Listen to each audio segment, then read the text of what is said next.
Français et moi-même sommes très honorés par le travail que font les éditions Fides en reproduisant à votre attention, à l'attention du lectorat et des amis espagnols, un certain nombre de livres qui ont été édités par Synthèse Nationale. Je pense en particulier au livre de mon ami Georges Feltin-Tracol. Bueno, y Roland dice que son muy honorados del trabajo que está haciendo Fides, publicando también obras en español, de obras salidas en Francia, de algunos autores, en particular de nuestro camarada Jorge Feltin-Tracol. Je voudrais aussi en profiter pour saluer le travail réalisé par les Lansquenets d'Europe, animé par notre ami Gabriel Adinolfi, qui est ici, que vous pouvez applaudir.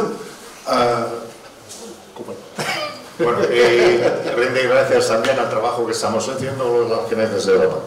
C'est grâce aux Lansquenets d'Europe qu'on se retrouve régulièrement avec d'autres mouvements européens pour échanger nos impressions et parfois nos axes de combat pour rendre notre continent, notre Europe aux Européens.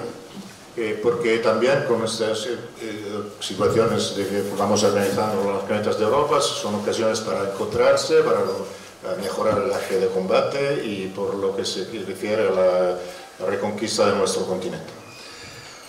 Lorsque Juan Antonio et Gabriel m'ont contacté pour être là aujourd'hui, ils m'ont fait part du thème de la réunion d'aujourd'hui, vivre, je dis en français, vivre dangereusement. Oui, lorsque aujourd'hui on défend une identité, que l'on défend des traditions, lorsque l'on défend une nation, une civilisation, on peut le dire, on vit dangereusement. Cuando fue contactado cuando Juan Antonio le pedí de venir aquí y tal, y vio el título de las jornadas, vivir peligrosamente, dice, bueno, sí, en realidad hoy quien defiende su nación y su civilización hoy vive peligrosamente. Alors, si vous le voulez bien, avant, je vais vous parler un petit peu de la situation politique de la France de ces dernières années, ou même de ces dernières décennies, parce que pour bien comprendre ce qui se passe en France, puisque c'est le sujet que je suis amené un petit peu, que je connais encore le mieux, c'est celui de mon pays, je pense qu'il faut remonter quelques années en arrière. Para hablar de lo que pasa en Francia hay que, por narices, que remontar a un poquito de años detrás, porque si no, no se entiende. Alors, l'histoire de la droite, pour faire simple, on va employer le mot droite. Je sais que beaucoup de nos amis ne se reconnaissent pas forcément dans ce terme, enfin c'est pour simplifier un petit peu les choses, donc on va employer le mot droite, droite nationale. Bueno, para dar la idea, va a utilizar una palabra que no nos gusta mucho a mucha gente, a mí por ejemplo, pero que puede dar la idea de la derecha nacional. L'histoire de la droite nationale en France remonte à bien longtemps, mais on va se contenter d'en parler de ce qui s'est passé depuis 1940. Il faut savoir qu'en 1940, il devait y avoir des élections en France, et à ces élections, il était prévu, enfin tout le monde envisageait raisonnablement que le grand parti de droite nationale, qui était celui de l'époque, qui s'appelait le PSF, le Parti social français, devait prendre le pouvoir. Or, la guerre et l'occupation qui s'ensuivit a fait que ces élections n'ont pas eu lieu. No, ya en 1940 todas las esperas de electorales daban la mayoría absoluta al partido de derecha nacional de la época, Partido Social Francés, pero hubo la guerra y bueno, y los alemanes se irrigaron en Francia, con lo cual no hubo elecciones.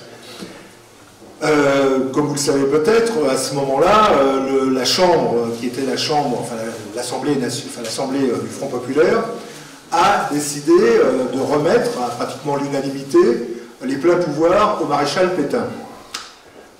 Y las Cortes, que aún tenían una buena participación de la izquierda, o sea, del Frente Popular, decidieron de dar todo el poder al mariscal Pétain. Alors il faut bien tenir compte de la situation qui était celle du pays à cette époque, et ce qui n'était pas facile, et le maréchal s'est retrouvé avec une France à la fois ruinée par la guerre, occupée par un pays voisin, et une France divisée. Une France Divisée.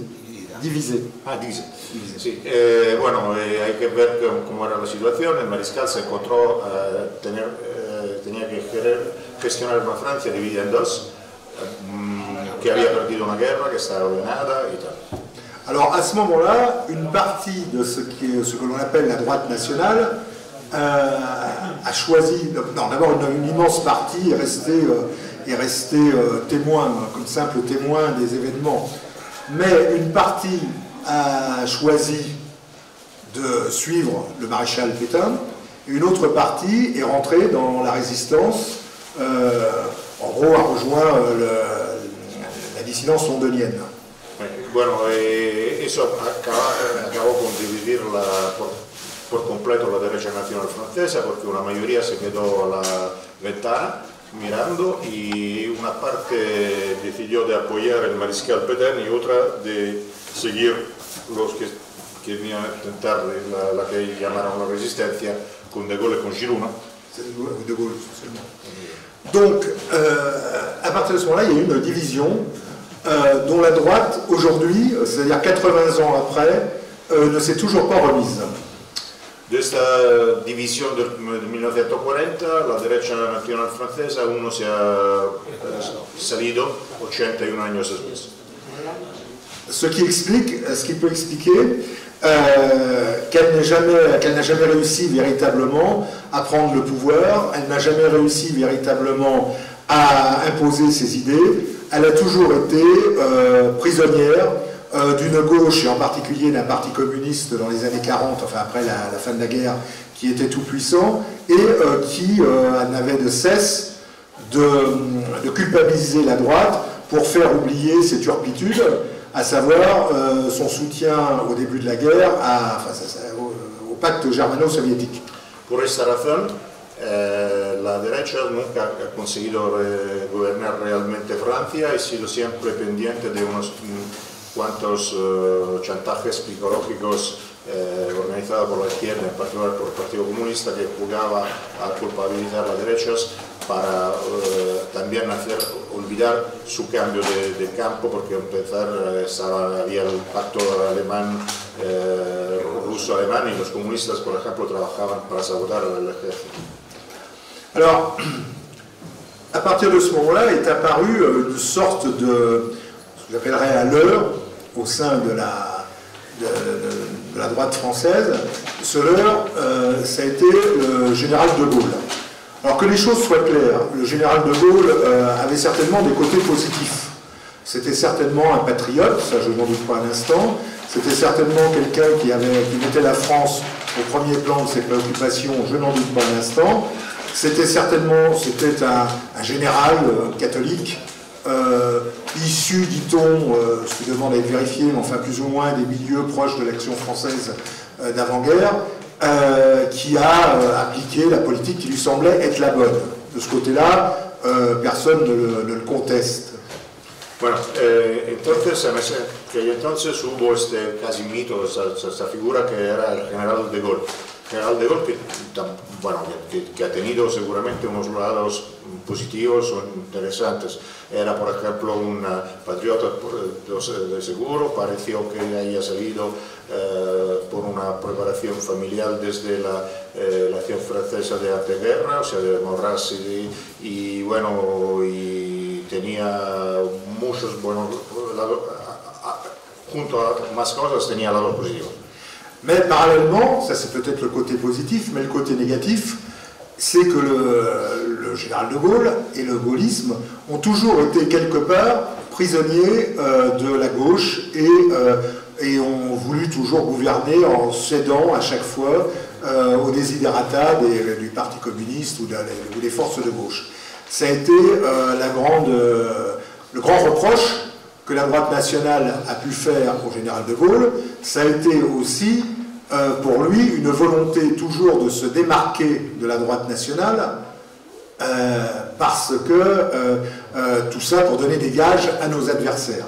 Bueno, la derecha nacional siempre pero ha acusado de Gaulle de haber sido demasiado pendiente de las relaciones con la izquierda, y porque tuvo siempre una política por lo menos táctica en ese sentido, y también para destacarse, para tenerse bastante alejado de una parte de la derecha nacional, a lo mejor a causa de la guerra civil y también de la guerra en Argelia. Peut-être pour la guerre d'Algérie et la guerre Alors, pour la petite histoire d'ailleurs, un fait curieux, le général de Gaulle, qui a toujours, comme je le disais à l'instant, marqué son hostilité à la droite nationale, a entretenu cette cassure.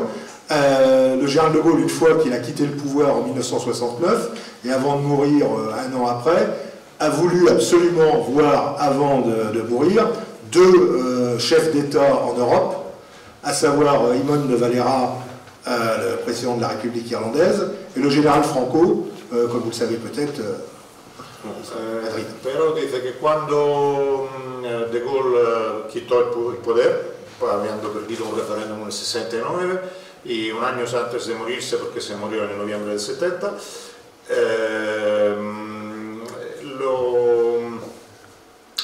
en el 71, il est mort 70 ou 70. Bueno, decidió haber dos presidentes, dos jefes de Estado en Europa, solamente dos, con un periodo. Uno era el presidente de Irlanda, de Valera, y el otro era el general Franco. Cette attitude montre à elle seule le paradoxe de la droite française. Pendant 15 ans, ou 10 ans où il a été au pouvoir, il n'a eu de cesse de taper sur les militants, de mettre des militants en prison, d'en faire fusiller un certain nombre, comme Bastien Thierry ou comme d'autres militants en Algérie française. Et paradoxalement, lorsqu'il quitte le pouvoir, il rencontre des chefs d'État européens qui ne sont pas réputés comme étant forcément des gens, en particulier le général Franco, qui ne sont pas réputés comme étant des gens, comment dirais-je, prêts à céder aux sirènes de la gauche.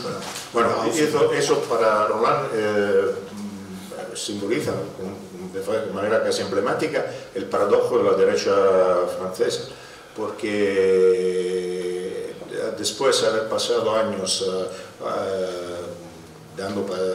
golpeando contra la derecha y hasta matando, haciendo fusilar gente y tal, y con aberturas a la izquierda, va a haber la gente que de seguro no se puede considerar de izquierda ni demasiado demócrata, o sea, un paradojo total que encierra más o menos toda la historia de Francia, la derecha de Francia después del posguerra. Donc voilà pour ce qui concerne la droite nationale qui avait rejoint, la partie de la droite nationale plus exactement, qui avait rejoint Londres en 1940. Parallèlement à ça, une autre partie de la droite nationale, comme je l'indiquais tout à l'heure, est restée fidèle à l'esprit de la révolution nationale du maréchal Pétain. Et évidemment, cette fraction de la droite nationale s'est retrouvée en 1945 dans une situation qui n'était pas très enviable, c'est le moins qu'on puisse dire. Bueno, la otra parte de la derecha nacional francesa que se había comprometido con el mariscal Pétain y ha seguido en la lógica de la revolución nacional del mariscal Pétain. Entonces, a partir del 45 se ha quedado en una situación bastante particular y no fácil. Là-dessus sont arrivés à la fin des années 50 et au tout début des années 60 des événements en Algérie qui n'ont rien arrangé, puisque la droite nationale a défendu l'Algérie française et la présence française aussi en Afrique, dans le moment de la décolonisation, et l'autre fraction qui au début a défendu l'Algérie française, très vite, c'était le cas du général de Gaulle donc, et de ses amis, très vite ont changé d'avis sur cette question. Peut-être d'ailleurs avec des arguments qui aujourd'hui peuvent se comprendre. Bueno, eso se agravó con finales de años 50 y principios de los años 60 con la cuestión de la guerra de Argelia, que Argelia, no olvidemos, era una provincia francesa, no era una colonia, porque una gran parte de la derecha nacional apoyó a la Argelia francesa y la otra, la que está encabezada por De Gaulle, a pesar de haber empezado a apoyar o a dejar creer que apoyaría la Argelia francesa, cambió por completo de actitud, con argumentos que ahora, al leerlos, ahora no son demasiado absurdos. Alors donc je vous ai fait ce rappel historique pour bien vous situer le contexte actuel, car aujourd'hui il y a encore des choses qui datent de cette époque des clivages et des cassures qui datent de cette époque-là. La droite nationale, pendant toute cette période, la droite nationale, donc la vraie droite nationale, si je puis dire, est restée marginalisée, à part quelques reprises. Il y a eu des mouvements qui ont été très éphémères, mais qui ont marqué leur temps. Ce matin, l'un des intervenants vous a parlé du mouvement Poujade. C'était en 1956. Il y a eu en 1965 un candidat à l'élection présidentielle de 1965, Jean-Louis Tixier-Vignancourt, qui a fait un résultat aux alentours de 5% des voix aux élections, ce qui est paru beaucoup, enfin peu pour lui, mais beaucoup par rapport à l'époque. Mais la droite nationale était complètement anéantie et totalement usurpée par le phénomène gaulliste. Bueno, estas divisiones, estas quiebras, estas polémicas, esta enemistad ha seguido marcando toda esta derecha. Y la derecha nacional, digamos, petenista, aunque sea, que sale de ahí, ha seguido siempre más aislada en relación de la misma derecha, encabezada por De Gaulle y por el fenómeno que ha sido englobado psicológicamente o sociológicamente como voto por el gaullismo. Ha habido cosas, bueno, por ejemplo, ha habido situaciones particulares en las cuales ha habido un tentativo de sobresalto, por lo menos electoral. Uno ha sido del fenómeno del pujadismo, que se habló esta mañana en el 56, y otro ha sido en el 65, la elección presidencial, cuando se presentó el candidato Tixier de Vignancourt contra De Gaulle, y bueno, él tomó más o menos el 5% de los votos, lo cual es muy poco en general, pero es mucho por lo que podía recoger. Donc nous arrivons aux années 70, donc juste après 1968, la droite nationale française, donc électoralement en tout cas et politiquement, n'existe pratiquement plus. Bien sûr, il y a des groupes activistes tels l'Ordre Nouveau, Occident, Europe Action. Enfin, il y a eu quelques mouvements qui ont existé et qui ont été très courageux, qui ont été victimes parfois d'une répression épouvantable, mais ces groupes n'ont pas de véritable prise politique, si vous voulez, d'emprise politique sur la population. Bueno, después de eso prácticamente no hubo nada a nivel electoral que tenía un sentido, un número. Ha habido organizaciones bastante pequeñas, pero tenían mucha dinámica y han jugado papeles significativos. Por ejemplo, Europa Acción, por ejemplo, Ordre Nouveau, por ejemplo, Occident, pero. Y bueno, otros más. Y también la acción francesa, creo, ¿no? También la acción francesa. Bueno, la acción francesa. Pero bueno, digamos que a nivel de política general, oficial, de votos y tal, no representaba nada. Donc il faut attendre le début des années 80 et l'arrivée au pouvoir de François Mitterrand pour que un vrai parti, enfin un parti de droite qui existait déjà sur le papier, en tout cas depuis 1972 ou 1972, émerge politiquement, à savoir le Front National de Jean-Marie Le Pen. Hay que esperar que vaya al Eliseo François Mitterrand, porque la situación permita que uno de estos grupos que ya existía, pero con nivel muy marginal, que era el Frente Nacional de Jean-Marie Le Pen, que existía en 72, porque empieza a ser un sujeto político a mediados de los años 80.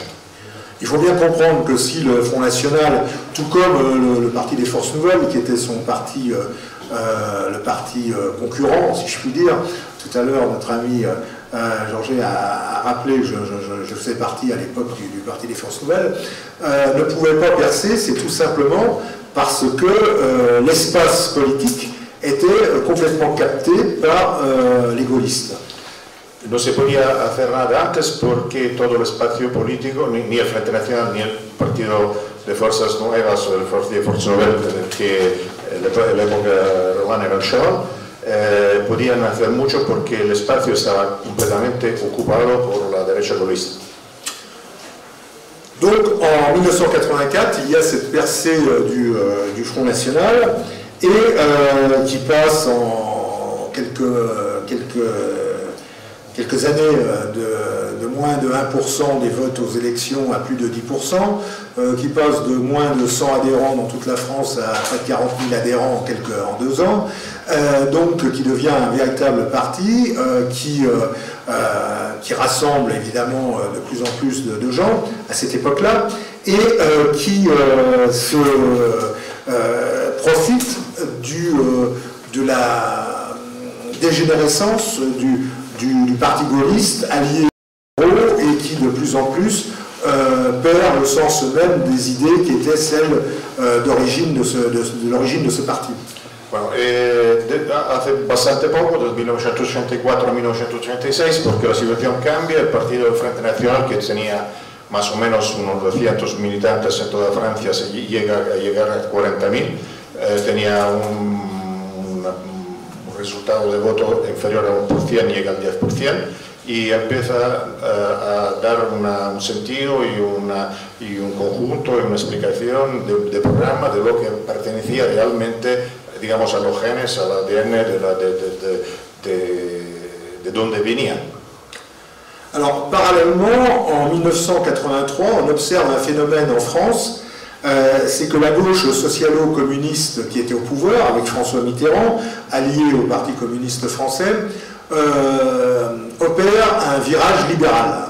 C'est-à-dire qu'il y a une rupture entre les communistes et les socialistes commencent à adopter une politique d'alignement sur le dogme mondialiste, commencent à rompre un petit peu avec leurs propres fondamentaux. Donc on a une droite qui perd ses repères et une gauche qui elle-même commence à perdre ses repères à l'époque. Bueno, a partir de 1983 también hay la izquierda una cosa en paralelo, o sea, en la mayoría que apoyó Mitterrand está hecha por socialistas, por republicanos de izquierda, por comunistas que se van a romper los cuernos muy rápidamente.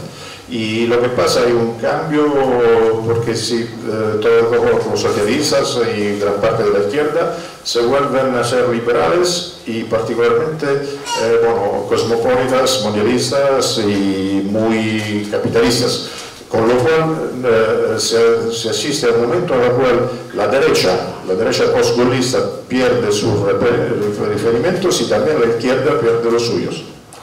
C'est-à-dire que toutes les forces politiques, en fait, se retrouvent derrière cette idée qui commence à cette époque à fleurir, de globalisation, d'un monde complètement différent, où grosso modo l'Asie deviendrait la zone industrielle de la planète, l'Europe la maison de retraite, et l'Amérique la base boursière de la planète. Bueno, estamos prácticamente en una situación en la cual la lógica parece ser que el Asia va a devenir la oficina del planeta, del mundo, Europa, la casa, ¿cómo se dice? Donde se ponen los viejos, la casa de retraso. No, geriátrico. ¿Ah? Geriátrico. Geriátrico. Y Estados Unidos, el banco del mundo. Y China la fábrica. Y China la fábrica. L'Europe deviendrait une sorte de wagon-couchette derrière la locomotive mondialiste. Voilà. Cette situation n'a fait qu'empirer depuis. Le monde aujourd'hui voit bien autour de nous, enfin, on l'a bien vu en tout cas ces dernières décennies, le monde est venu, s'est aligné sur ce schéma qui était celui prévu, orchestré et imaginé, orchestré plutôt dans l'ordre, par des organismes internationaux tels que le Forum mondial de Davos, tels que les conseils d'administration de banques comme la Goldman Sachs aux États-Unis, ou d'autres organismes, l'Europe de Bruxelles, ou la Commission, la Commission européenne, de l'Union européenne. Donc, tous ces gens, vous voyez, pensaient peut-être d'ailleurs bien faire. Peut-être que c'était, enfin en tout cas, ils y croyaient certainement pécuniairement et aussi peut-être un petit peu sincèrement, que le monde devait finir comme cela. Bueno, a lo mejor creen verdaderamente hacerlo por justas razones, pero digamos que todo eso ha tenido una evolución desde aquel entonces. Entonces vamos siempre en una situación siempre más parecida a aquella, que pero era al mismo tiempo imaginada, programada y por organizaciones que se ponen en la administración general de este planeta, que pueden ser desde el Banco Central, desde el Fondo Monetario Internacional, pueden llegar hasta el Davos, las comisiones en Europa o algo así. O sea, que son de... Sí, las comisiones en Europa. Oui, donc cette vision du monde triomphe. Cette vision du monde est défendue par tous les gouvernements qui se succèdent, qu'ils soient de la pseudo-droite ou de la pseudo-gauche. Tous vont dans le même sens. Mitterrand est remplacé, enfin Mitterrand ne se représente pas aux élections, mais en 1995 est remplacé par un dénommé Jacques Chirac, qui était une espèce de personnage sans saveur, sans idée, sans rien du tout, qui a continué finalement dans le même sens. Puis ça a été la période Sarkozy qui n'avait guère valu mieux, et ensuite le retour au pouvoir des socialistes avec Hollande, dont le simple problème c'est qu'Hollande n'était rien et qu'il reste rien. Bueno, ha sido y luego esta visión del mundo que ha sido compartida, este proyecto que ha sido compartido por todos, ha seguido siendo compartido por todos, con lo cual, por ejemplo, en Francia después de Mitterrand llegó Chirac, que todavía oficialmente era derecho, que era un tío sin sabor ni ideas. Luego después ha llegado el espantoso Sarkozy, luego Hollande, que hubiese sido el socialismo socialista, que pero tampoco era nada, sobre todo era nada. Il y a 35 ans, à peu près, ou 40 ans peut-être maintenant, oui, dans 35 ans, voilà. Peut-être 30 ans. Un jour, un de mes amis d'études, enfin, j'étais étudiant, que je retrouve et qui entre-temps avait fait carrière, était devenu occupé un rôle important dans les rouages de l'État de l'époque, m'a dit un jour, on s'était retrouvés pour prendre un petit déjeuner ensemble, et un jour, il m'a dit un jour, tu verras, les Français se rendront compte qu'ils ne sont plus maîtres de leur destin, que ces fameux organismes internationaux dont on a parlé tout à l'heure, ces organismes internationaux ont plus de pouvoir sur leur avenir et sur leur quotidien que peut en avoir le gouvernement de la République française ou l'Assemblée nationale ou le Sénat français. Bueno, un día alguien que ha encontrado con los estudiantes y tal le dijo, tú verás que un día los franceses se darán cuenta que todos los poderes, las organizaciones internacionales tendrán más poder y más peso que lo pueda tener el gobierno y también la presidencia de la República de Francia.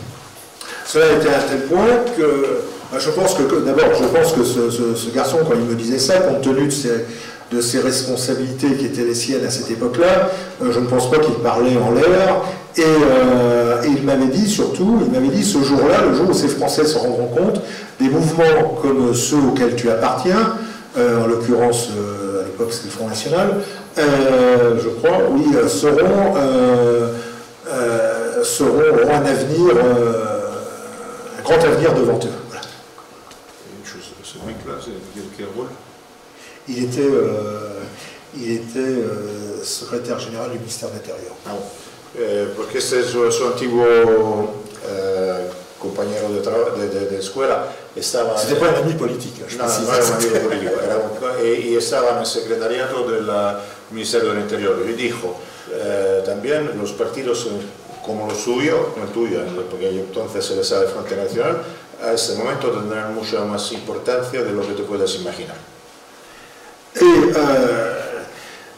la situation depuis a continué à dégénérer et on en est arrivé au point suivant, c'est-à-dire la dernière élection présidentielle, l'arrivée d'Emmanuel Macron au pouvoir. Alors il faut savoir qui est Emmanuel Macron. Emmanuel Macron, c'est un ancien ministre socialiste qui a été pendant des années, qui a travaillé pendant des années pour la banque Rothschild et qui a quelqu'un de jeune, relativement jeune par rapport à ses prédécesseurs en tout cas, et qui est totalement forgé, totalement formaté pour servir les intérêts de la gouvernance mondiale. L'ultima elección, Macron ha salido Macron, que era un antiguo ministro socialista, que había trabajado en la banca Rothschild, que era un tío es un tío muy joven y que está formatado según Roland para trabajar por la gobernanza mondial. Donc on le voit, la France qui est partie dans les années 60, qui était la 4e puissance mondiale, n'a cessé de décliner de pouvoir en pouvoir, de pouvoir gaulliste en pouvoir socialiste, en pouvoir libéral, de pouvoir libéral en pouvoir socialiste, de pouvoir socialiste en renouveau en pouvoir post-gaulliste, pour en arriver à une espèce de pouvoir mondialiste complètement désincarné et qui est prêt à se plier à tous les desiderata de toute l'hyperpuissance. La Francia, que en los años 60 era la cuarta potencia mundial, pasando de derecha socialista, socialista a derecha, socialista, socialistas poscomunistas y tal, ha ido siempre declinando y pasando siempre más aún a ser pendiente de la hyperclasse mondiale. Alors, en corollaire de tout cela, il y a un problème qui, lui, n'a fait qu'amplifier sur le territoire français, c'est aussi peut-être le cas sur le territoire espagnol, bien que depuis hier, je suis arrivé hier à Madrid, et je fais part à nos amis de ma réflexion en promenant dans Madrid, c'est incomparable avec Paris, c'est l'arrivée massive en France de populations issues de l'Afrique du Nord et de l'Afrique subsaharienne.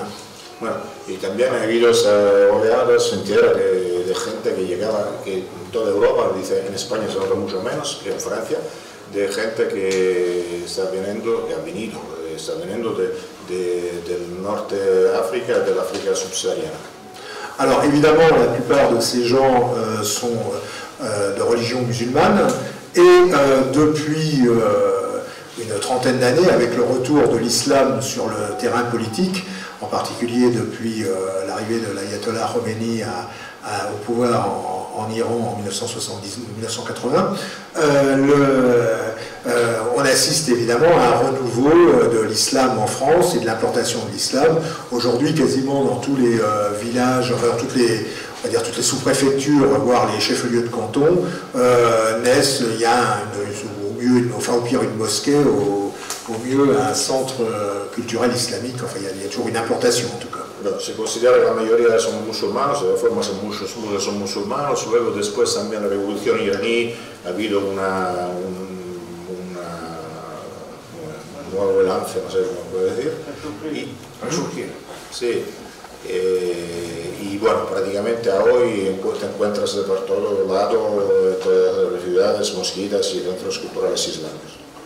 Aujourd'hui, les populations halogènes, enfin, extérieures à l'Europe, je ne parle pas évidemment des immigrés qui sont venus des différents pays d'Europe à différentes périodes de l'histoire, mais les populations issues du continent africain pour l'essentiel, pour les 9/10, représentent une population à peu près équivalent à 20% de la population française, évidemment particulièrement installée dans les grandes zones urbaines et même aujourd'hui, même de plus en plus, en particulier depuis 2015, dans les petites villes et les petites communes. Se considera que la gente de origen de Norte de África y tal, ya francesa, bueno, por lo menos de población que está en Francia, muchos ya son franceses, a veces de segunda generación, son el 20% más o menos de la población local, y antes eran todas las grandes ciudades, ahora son partadas por toda parte.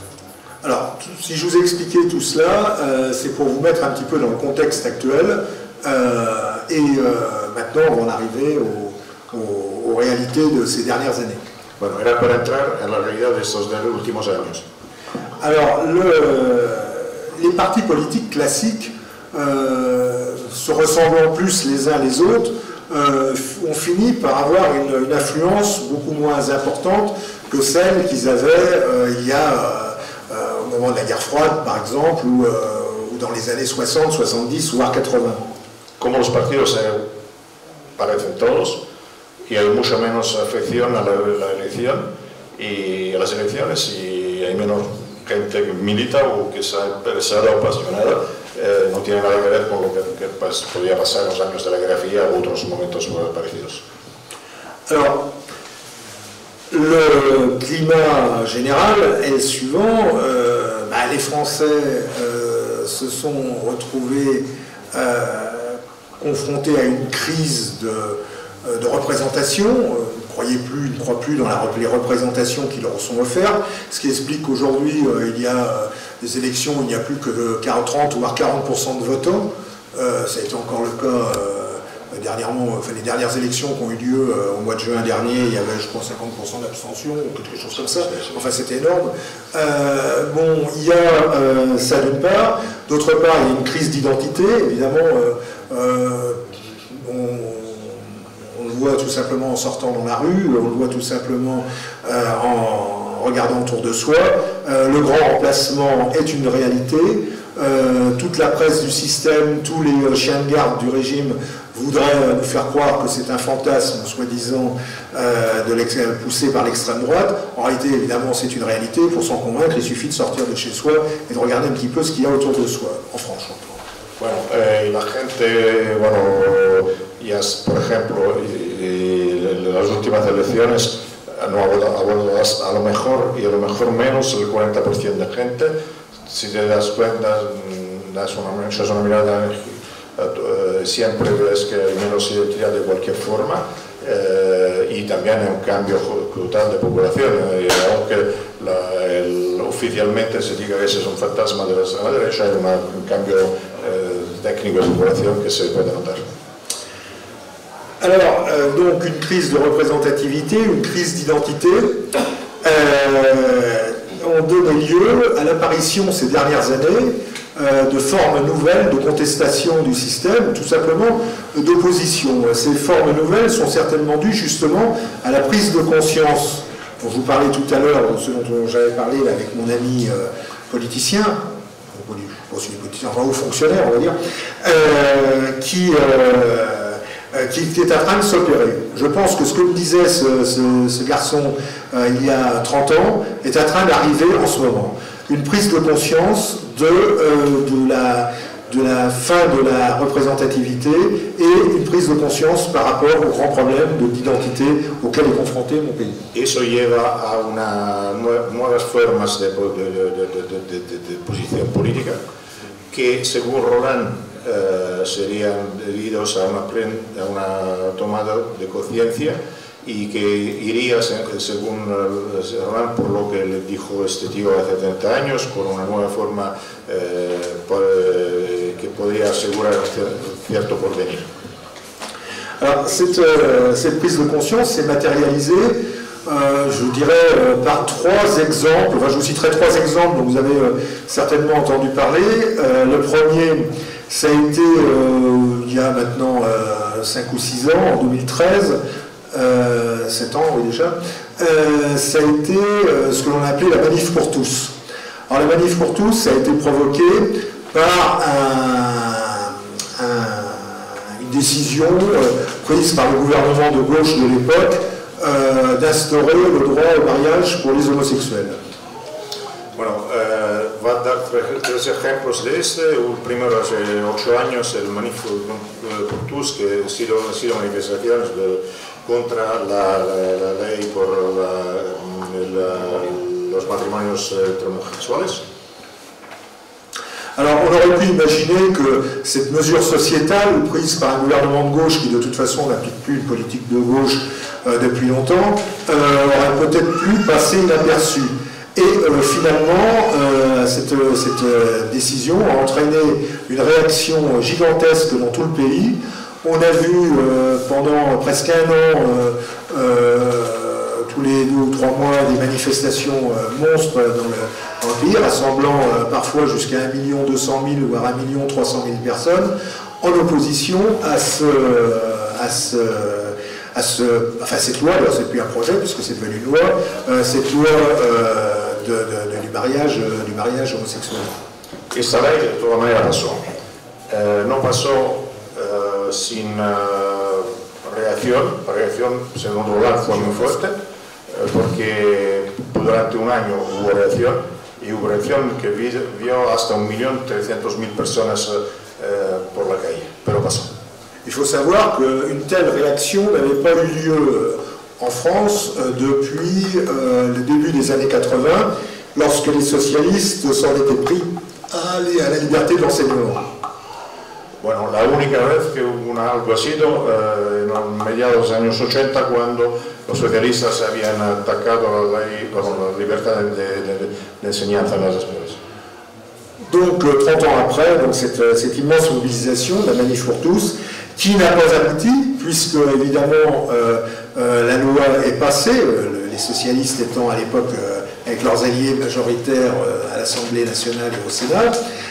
Donc la loi est passée, mais malgré tout, le côté positif, c'est qu'il y a eu une prise de conscience. Alors bien sûr, cette prise de conscience n'est pas une prise de conscience nationaliste, voire nationaliste révolutionnaire, on s'en fout, mais c'est une prise de conscience par rapport à un sujet. Voilà. Et on était dans un pays tellement amorphe, tellement endormi, tellement annihilé par la foi, par les médias, par le pouvoir, par l'école, enfin bref, tout ce que l'on voit peut-être certainement ici en Espagne aussi, eh bien cette prise de conscience a été surprenante. El resultado de esta reacción ha sido la derrota, pero según Roland ha tenido un lado positivo, que la gente ha tomado conciencia, porque antes no tomaba conciencia de nada. Entonces eso sería algo que destacaría en el lógico que está exponiendo. Quelques années après, un nouveau phénomène s'est présenté, c'est ce qu'on appelait l'affaire des Gilets jaunes. Alors je ne sais pas si vous avez entendu parler du phénomène des Gilets jaunes, je ne sais pas si en Espagne il y a eu un phénomène similaire. Il y a eu un phénomène similaire en Espagne.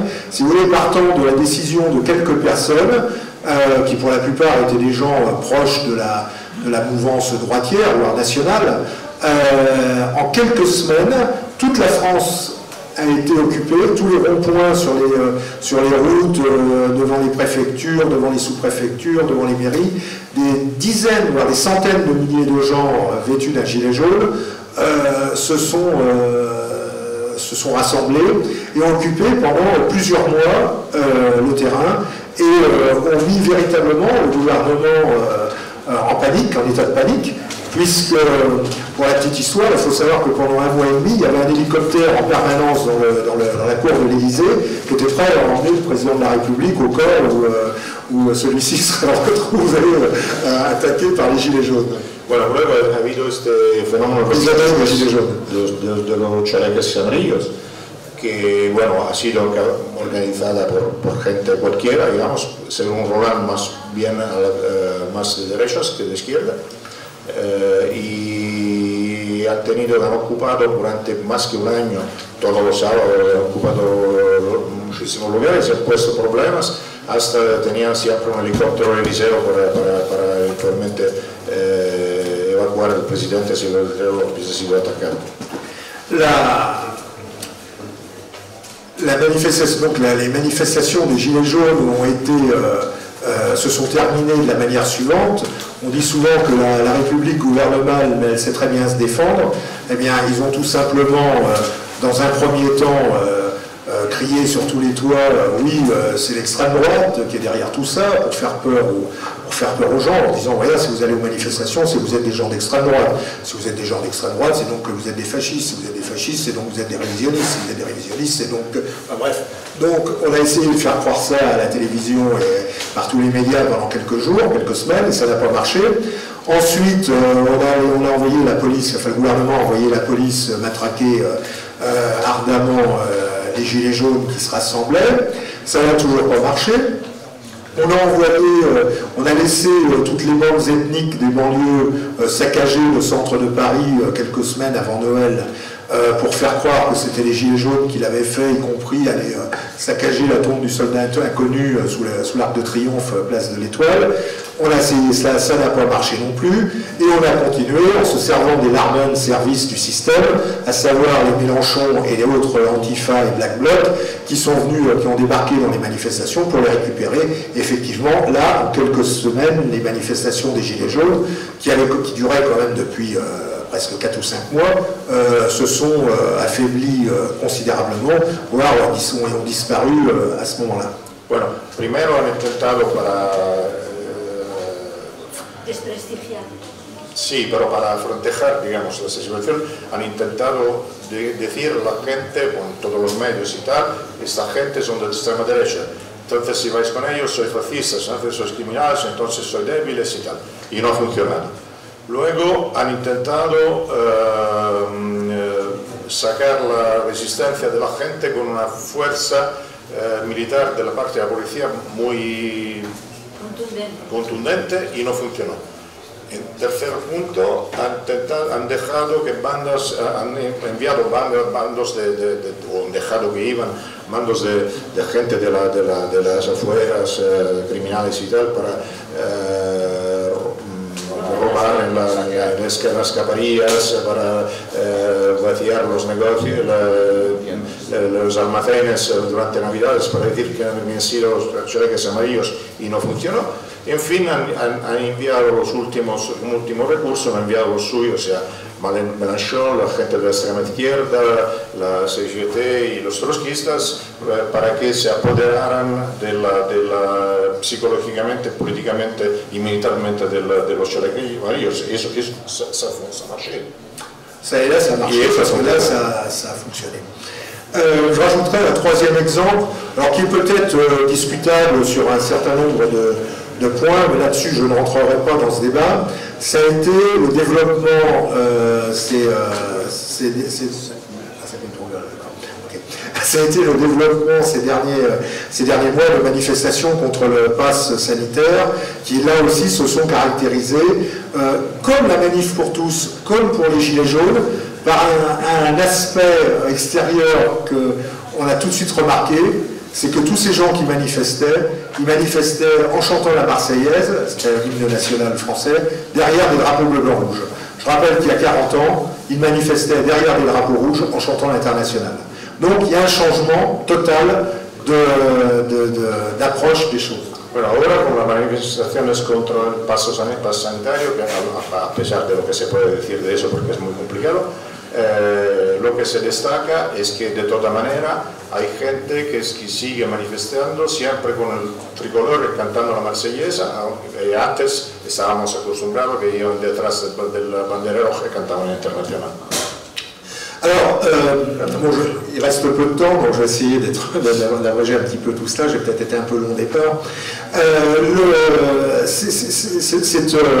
Cette nouvelle forme de contestation, avec des aspirations, correspond aussi à un changement d'attitude de la part de la population française, puisqu'un certain nombre d'études qui ont été faites ces derniers mois, ces dernières semaines, prouvent que qu'aujourd'hui, sur des sujets qui sont des sujets de droite, les Français se retrouvent très largement, majoritairement, Ça peut être l'exemple de l'immigration, ça peut être l'exemple de l'indépendance nationale, ça peut être par rapport à l'Europe de Bruxelles, ça peut être pour le rôle de l'État et la sécurité, enfin le rôle régalien de l'État. Sur tous ces thèmes, j'en passe d'autres, ça peut être aussi sur les éoliennes, enfin, tout un tas de sujets qui sont abordés régulièrement par les gens de notre famille politique. Eh bien, les Français partagent majoritairement les idées qui sont défendues par les mouvements nationaux. Bueno, según los últimos,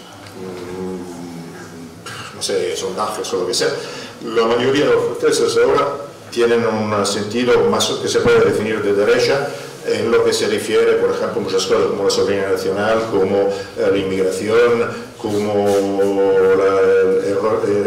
el papel del Estado, la globalización, etc. Donc tout ça prouve que le curseur se déplace plus en plus vers la droite. Paradoxalement, le mouvement qui jusqu'à présent était censé incarner cette droite nationale n'a cessé de décliner depuis, pour des raisons sur lesquelles je ne m'étendrai pas ici, depuis une dizaine d'années. Donc, tous ces phénomènes nous amènent à la conclusion suivante. On dit fréquemment que le 19e siècle est mort à Sarajevo. Je pense personnellement que le 20e siècle est mort avec l'affaire du Covid. La période que l'on vient de traverser, la période assez pénible que l'on vient de traverser, aura marqué certainement la fin d'une époque, l'époque que je vous ai décrite tout à l'heure, et laissera certainement la porte ouverte à une nouvelle époque. Bueno, según Roland, eso significa dos cosas, que el cursor está pasando a derechas y ahora que pasa a la derecha, lo que antes tenían más o menos las ideas o por lo menos la imagen de la derecha no asumen eso. Y segundo, que para él, como dijo, que como se dice que el siglo XIX ha muerto Sarajevo, para él el siglo XX ha muerto con el COVID y que ahora vamos a tener una situación muy nueva que va a ser interesante. Je pense que dans les semaines qui viennent, des événements vont avoir lieu, il y aura certainement des choses qui vont être bouleversées. Le rapport entre la droite, au sein de notre famille, au sein de la droite nationale française, va aussi certainement être bouleversé. Les clivages qui étaient ceux de ces 40, 50, 60, même 80 dernières années vont s'estomper assez rapidement. Je pense que tous ceux qui ont vu que les mouvements populaires, plus exactement, qui s'étaient développés, vont se concrétiser politiquement. Je pense donc que ce n'est pas le moment de perdre espoir. Bueno, dice que muchas cosas van a cambiar bastante rápidamente y que hasta lo que puede ser la grande familia, en sentido muy amplio, de la derecha, las quiebras y las enemistades antiguas van a ser depasadas y que no es el momento de perder la esperanza. Donc beaucoup de choses vont changer. Le rôle d'organisations comme les nôtres, enfin je parle pour Synthèse Nationale, c'est de servir d'aiguillon pour que les choses aillent évidemment beaucoup plus loin, aillent beaucoup plus dans le sens qui est celui du combat que nous menons depuis 40 ans, en ce qui concerne mes amis, et j'espère aussi en Espagne, ça sera la même chose. Derrière tout ce qui s'est passé ces derniers mois et ces dernières années en France, au-delà de la manif pour tous et du mariage homosexuel, au-delà des limitations de vitesse et des gilets jaunes, au-delà de l'affaire du masque, je pense qu'il y a surtout quelque chose de plus important, c'est qu'on assiste à la manifestation d'un peuple qui ne veut pas mourir. Merci. Le fer de l'os. Bueno, entonces dice Roland que por lo que se refiere a él, la síntesis nacional tiene que ser un fer de lanza en este movimiento psicológico, sociológico y político que imagina que va a pasar y que aparte el problema de las razones materiales que han lanzado las manifestaciones de la familia, las manifestaciones de los chalecos amarillos, la del COVID y tal, a pesar de todo eso, lo más importante es que se nota, según él, algo importante son síntomas de un pueblo que no quiere morir y que cree que eso igual será en España y por todo lado. Arriva España, vive la France, vive la civilisation européenne. Merci.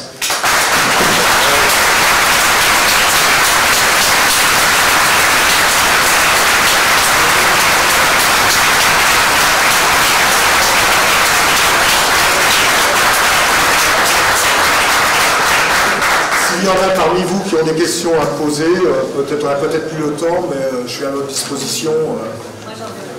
Madame, j'ai pas le temps. Madame, je voudrais poser une question. Il y a monsieur là. Je parle comme ça ou je prends le micro? C'est toi qui décides. Voilà.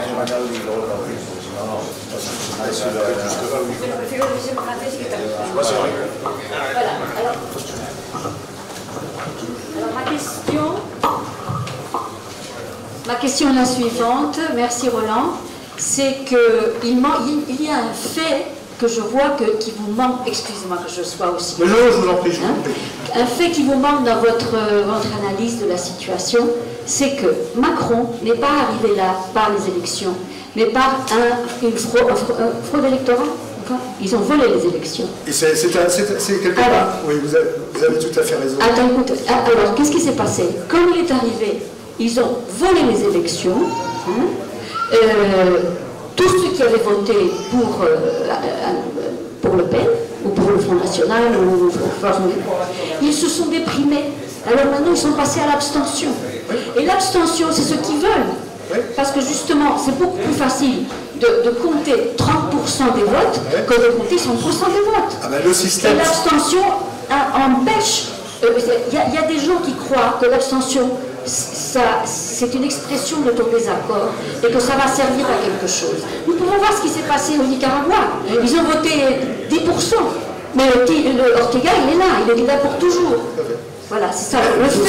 Vous avez tout à fait raison. Malheureusement, en une heure, je ne pouvais pas plus m'étendre. Mais si vous m'accordez quelques secondes, je peux vous expliquer en quelques secondes ce qui s'est passé. Vous parliez d'élection de Macron à la présidence de la République française.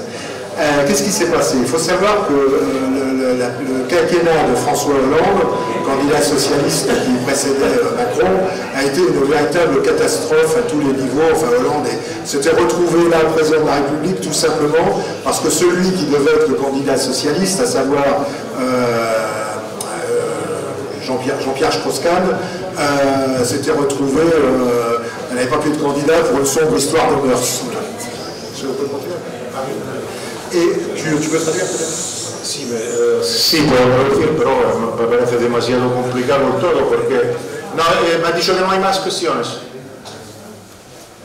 Je voudrais finir de répondre à cette question. Sí. Más cuestiones, no hay más cuestiones, más preguntas, no se pueden porque por el tiempo no se puede. ¿Y no voy a traducir tampoco eso? No, es así. La esencia de lo que ha dicho. Sí. Bueno,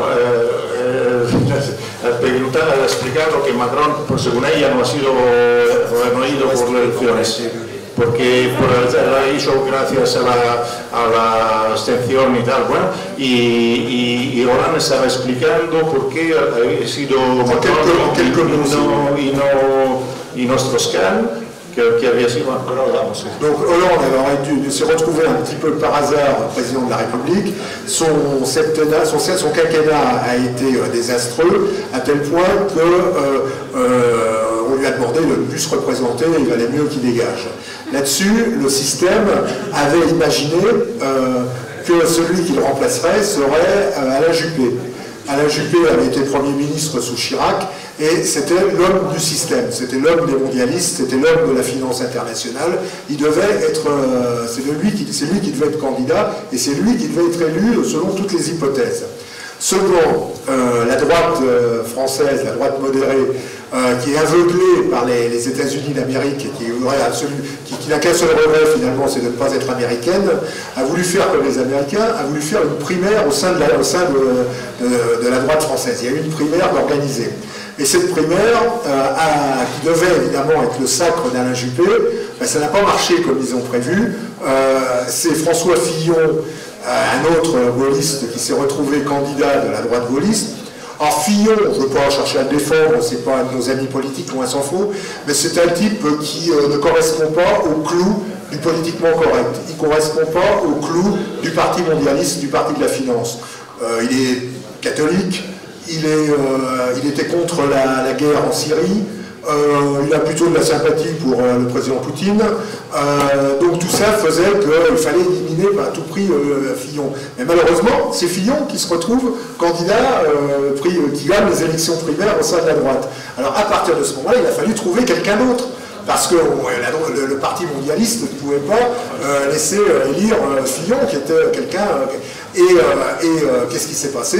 Ils sont allés chercher Macron, qui correspondait à tous les critères nécessaires et qui était...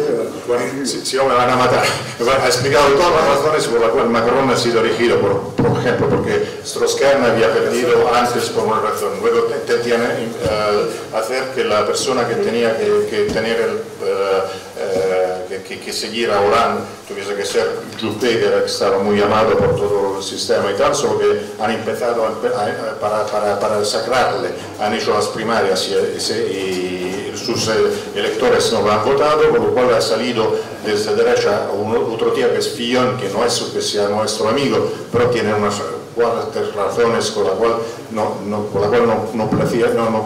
gustaba mucho a los demás. Por ejemplo, no estaba favorable a la guerra de Siria, con lo cual ha sacado, según Roland, Macron del sombrero. Vale. Ahora me parece que no se puede. Je suis désolé, on est obligé d'arrêter, mais les quelques personnes qui veulent me poser des questions, je suis à votre disposition aussi pour... Voilà. Merci.